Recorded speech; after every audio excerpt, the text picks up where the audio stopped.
Hello दोस्तों और बहनों। अरे बहनों को तो मैं बाद में नमस्ते बोलूँगी। पहले थोड़ा आप सबको अपना परिचय दे दूँ। मेरा नाम है निशा। उम्र हो गई है 27 की।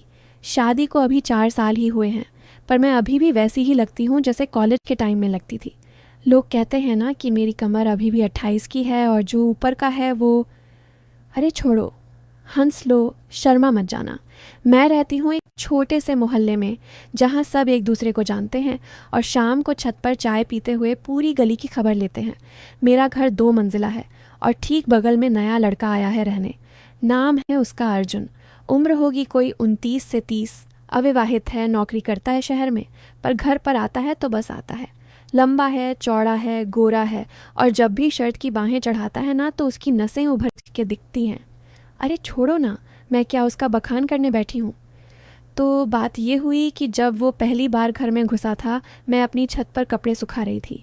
उस दिन मैंने पीली साड़ी पहनी थी। थोड़ा पतला कपड़ा था, हवा भी तेज़ चल रही थी।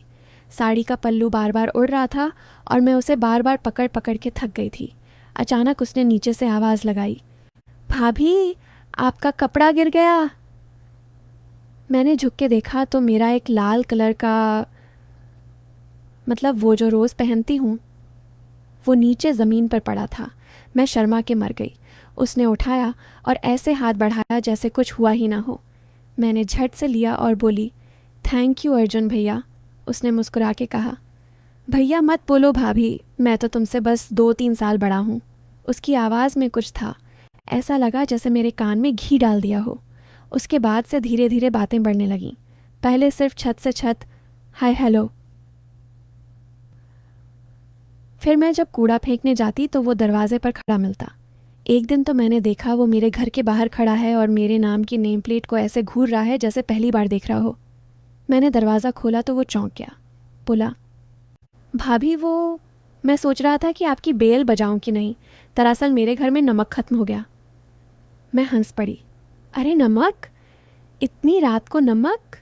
उसने सर खुजाया। हाँ, वो बनाई थी मैगी, पर बिना नमक की फीकी लग रही थी। मैंने कहा, रुको लाती हूँ। जब मैं नमक लेके आई तो उसने ऐसे हाथ बढ़ाया कि मेरी उंगलियां उसके हाथ से टच हो गईं। बस 2 सेकंड, पर लगा जैसे करंट सा दौड़ गया। उसने कहा, भाभी तुम्हारी उंगलियां तो बहुत नरम हैं। मैंने झट से हाथ पीछे खींच लिया और बोली, जाओ मैगी बनाओ। फिर एक दिन ऐसा हुआ कि मेरे पति को ऑफिस से देर रात का कॉल आया कि उन्हें 3 दिन के लिए इंदौर जाना पड़ेगा। मैं अकेली थी घर में। रात को 11 बजे बिजली चली गई। मैं तो वैसे भी अंधेरे से डरती हूँ। मोमबत्ती जलाने की कोशिश की पर माचिस गीली थी। मैंने सोचा चलो अर्जुन से मांग लेती हूँ। मैं चुपके से दरवाज़ा खोला और उसकी बेल बजाई। उसने दरवाज़ा खोला, सिर्फ बनियान और लोअर में था। पसीना बह रहा था उसका। बोला, भाभी क्या हुआ? मैंने कहा, वो माचिस है। वो मुस्कुराया, आओ अंदर ढूंढ के देता हूँ।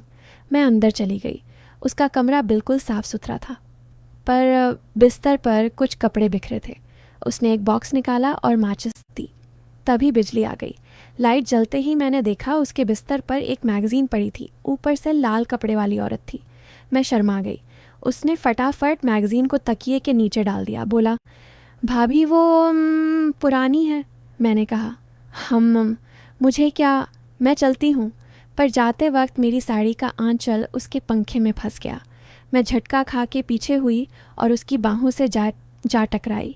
2 सेकंड तक हम ऐसे ही खड़े रहे। उसकी सांसें मेरे गाल पर लग रही थीं। फिर उसने धीरे से आंचल छुड़ाया और बोला, भाभी सावधान रहना। मैं भागी अपने घर। रात भर नींद नहीं आई। अगले दिन सुबह सुबह वो मेरे घर आया। बोला, भाभी कल रात को डर तो नहीं लग रहा था ना?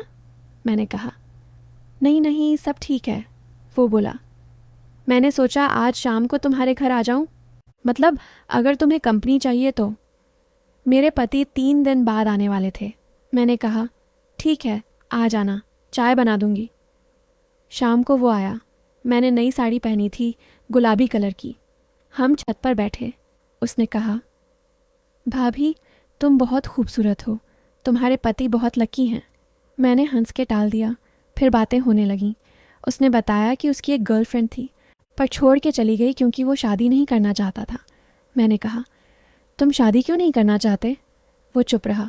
फिर बोला, क्योंकि जिससे शादी करनी है वो किसी और की हो चुकी है। मैं चौंकी। उसने मेरी आंखों में देखा। मैं समझ गई पर समझना नहीं चाहती थी। मैंने कहा, चलो नीचे चलते हैं, चाय ठंडी हो रही है। धीरे धीरे हमारी बातें रोज़ की हो गईं। वो मेरे घर आता, मैं उसके घर जाती। एक दिन मैं उसके घर गई तो उसने कहा, भाभी आज तुम कुछ बनाओ ना। मैंने पूछा, क्या बनाऊं? उसने कहा, जो तुम्हारी स्पेशल डिश है। मैंने हंस के कहा, मेरी स्पेशल डिश तो सिर्फ मेरे पति खाते हैं।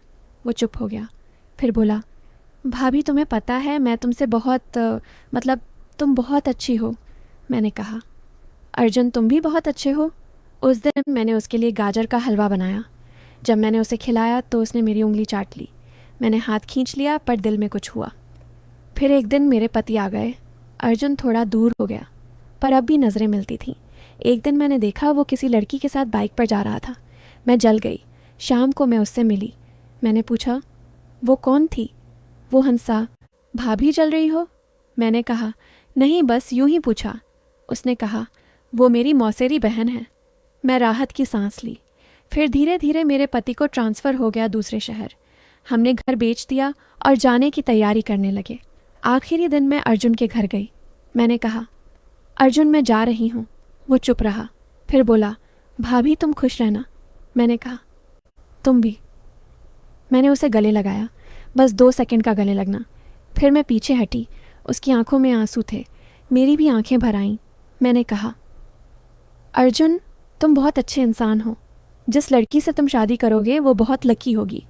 वो बोला, भाभी वो लड़की तुम हो, पर मैं कभी तुम्हें ये एहसास नहीं होने दूंगा कि तुम्हारे साथ कुछ गलत हो रहा है। मैं तुम्हारी इज्जत से ज़्यादा कुछ नहीं चाहता। मैं रो पड़ी। मैंने कहा, तुम मेरे छोटे भाई जैसे हो अर्जुन।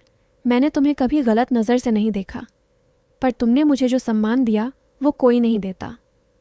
हम दोनों रो रहे थे। फिर मैंने उसका माथा चूमा जैसे बड़ी बहन चूमती है और चली गई। आज 5 साल हो गए। मैं अपने पति के साथ खुश हूँ। 2 बच्चे हैं, पर कभी कभी अर्जुन की याद आती है। वो आज भी अविवाहित है। उसने किसी से शादी नहीं की। कभी कभी फ़ोन पर बात होती है। वो कहता है, भाभी मैं तुम्हें कभी परेशान नहीं करूँगा, बस तुम खुश रहो। लेकिन सुनो, कहानी अब भी ख़त्म नहीं हुई है। अब जो मैं बताने जा रही हूँ ना, वो सुन के तुम्हारे होश उड़ जाएंगे। 5 साल से मैं यही सोचती थी कि अर्जुन ने मेरे लिए जो प्यार दिखाया वो बिल्कुल साफ था। वो मेरे सम्मान में मर गया था।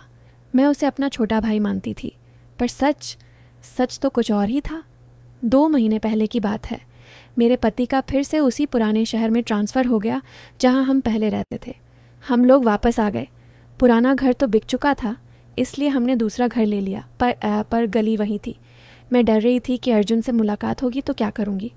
मैंने तय कर लिया था कि बस दूर से नमस्ते कर दूंगी और निकल लूँगी, पर किस्मत को कुछ और ही मंजूर था। हमारे नए घर के ठीक सामने अर्जुन का घर था, वही पुराना वाला। मैंने देखा तो मेरे पैरों तले ज़मीन खिसक गई। दरवाज़ा खुला था। अंदर से बच्चों की आवाज़ें आ रही थीं। 2 बच्चे, एक लड़की और एक लड़का, उम्र होगी 4 और 2 साल, और उन्हें गोदी में लिए हुए। अर्जुन खड़ा था। मेरी सांस रुक गई। उसने मुझे देखा तो पहले चौंका, फिर मुस्कुराया और बोला, भाभी आओ ना। मैं अंदर गई। मेरे पाँव कांप रहे थे। उसने बच्चों को नीचे उतारा। लड़की दौड़ के मेरे पास आई और बोली, मम्मा मम्मा देखो आंटी आई हैं। मैं पत्थर हो गई। अर्जुन ने हंसते हुए कहा, निशा भाभी, ये हमारी बेटी है, नाम रखा है निशा तुम्हारे नाम पर, और ये छोटू अर्जुन जूनियर। मैं कुछ बोल ही नहीं पा रही थी। उसने चाय लाने को कहा। जब चाय पी रहे थे तो मैंने धीरे से पूछा, अर्जुन तुमने शादी कब की और मुझे बताया तक नहीं? वो चुप रहा। फिर बहुत धीरे से बोला, भाभी मैंने शादी नहीं की। मेरा दिल ज़ोर से धड़का। मैंने पूछा, तो ये बच्चे? अर्जुन ने आंखें नीची कर लीं और बोला, ये बच्चे तुम्हारे हैं भाभी, हमारे हैं। मेरे हाथ से चाय का कप गिरते गिरते बचा। मैं चिल्लाई, पागल हो गए हो अर्जुन, क्या बकवास कर रहे हो? वो रोने लगा। फिर जो उसने बताया वो सुन के मेरी दुनिया ही बदल गई। उसने कहा, बबिया, तुम्हें याद है वो 3 दिन जब भैया इंदौर गए थे? तीसरी रात जब तुम मेरे घर आई थी माचिस लेने, उस रात तुम बहुत डर रही थी। बिजली बार बार जा रही थी। तुमने कहा था कि अकेले सोने में डर लग रहा है। मैंने कहा था कि तुम मेरे कमरे में सो जाओ, मैं ज़मीन पर सो जाऊंगा। तुम मान गई थी, तुम सो गई थी। पर रात में तुम्हें बुखार चढ़ाया था, बहुत तेज़ बुखार। तुम बड़बड़ा रही थी, बार बार भैया भैया चिल्ला रही थी। मैंने तुम्हारा माथा छुआ तो जल रहा था। मैंने तुम्हें दवा दी, सर पर पानी की पट्टी रखी, तुम बार बार मुझे भैया बोल रही थी। फिर तुमने खुद मेरे गले लग के रोना शुरू कर दिया। तुम कह रही थी कि भैया तुम्हें छोड़ के चले गए, तुम अकेली हो। मैंने तुम्हें चुप कराने की कोशिश की, पर मैंने बहुत कोशिश की भाभी कि खुद को रोक लूं, पर तुम बार बार। और फिर मैं सुनती जा रही थी और मेरी आंखों से आंसू नहीं रुक रहे थे। अर्जुन बोला, सुबह जब तुम्हारी आंख खुली तो तुम कुछ याद नहीं रख पाई।